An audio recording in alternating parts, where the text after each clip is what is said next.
Okay, so for this next video, we're going to be focusing on breakout rooms and how to run them. Now, if you haven't activated the breakout rooms in your Zoom account, you won't see this option of breakout rooms. Now, one thing you need to know is only the host has the options of breakout rooms. So if you have another teacher in your Zoom meeting, like a specialist or something like that, just know that they will not be able to run the breakout rooms unless you have made them the host. Now I'm going to go ahead and show you how to activate them. So the first thing you're going to do is you're going to go to your Zoom browser online, your account, and you're going to sign in with your Google account. Once you are into your account, you're going to click on the left-hand side here. You'll see settings.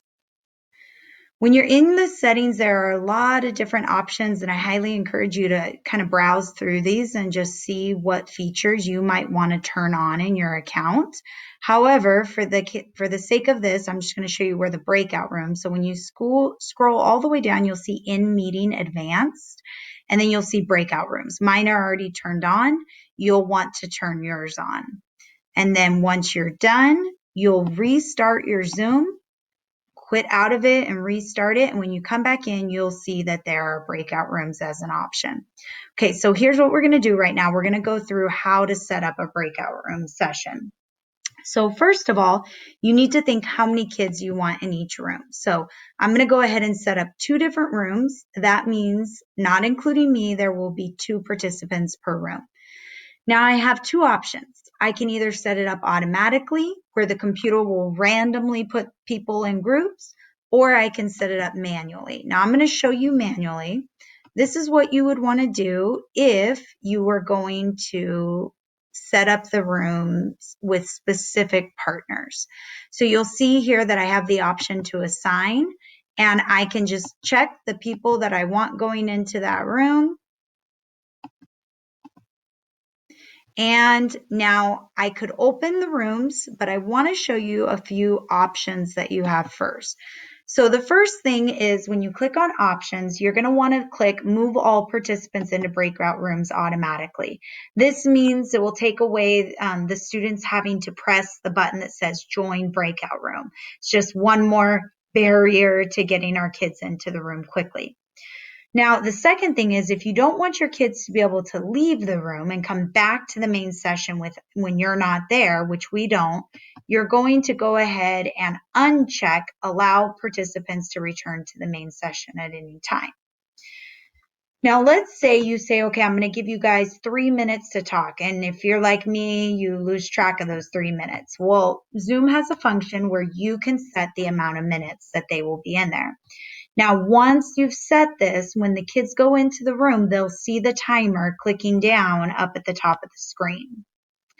Now, I do want it to notify me when the time is up. Now, when the time is up, it's not going to kick me out. What it's going to do is it's going to ask me, am I ready to close the room? And we'll go ahead and look at that. So I'll set this at 1 minute. And I'm going to set the countdown timer at 10 seconds. Now, normally I would keep it at 60 so that kids have those 60 seconds once you close the room to kind of finish up whatever it is that they're saying. Okay, so now I'm going to open all the rooms. Now, the other participants at this point would join the rooms. And I think that because in my case, I'm logged in on multiple computers, on the same account, it won't join the rooms right now. But I'm going to go ahead and have the option now as the teacher, I can click join to enter any breakout room that I want. So I'm going to join breakout room 1, see how they're doing in here. Now, of course, like I mentioned, no one's in this breakout room right now because I'm logged in on my accounts.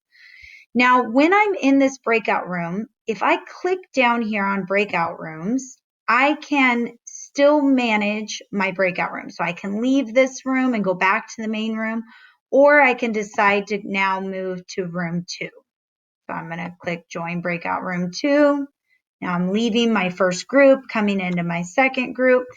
Now you'll see here this little message and it says close breakout room.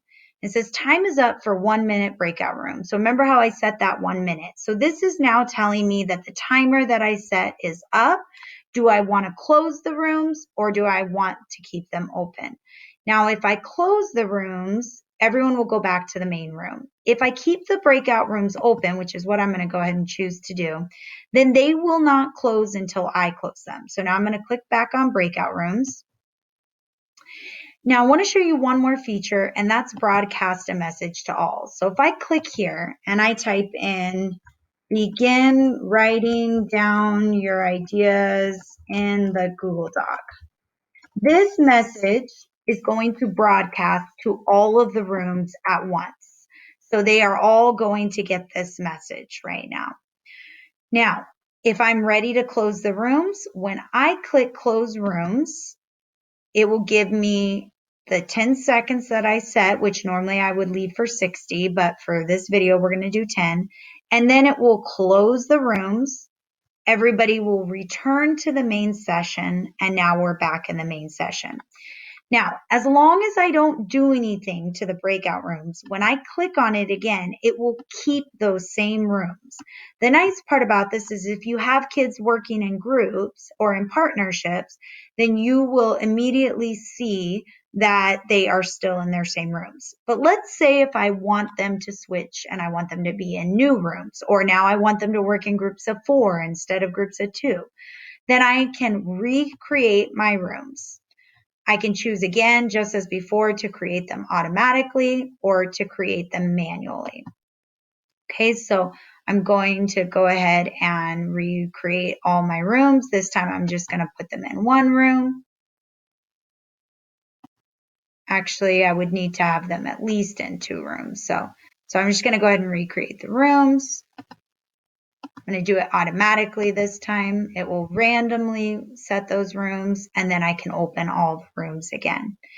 Now, one last thing that I wanted to share with you, if you want your students to be able to share their screen within the room, you need to make sure that you've gone into the security button and you allow the participants to share their screen. Now, if you don't want them having that option, just make sure that that is turned off. Okay, so that is how breakout rooms work, and they are an incredibly powerful feature to be able to have the kids work in small groups and have those really important turn and talk discussions.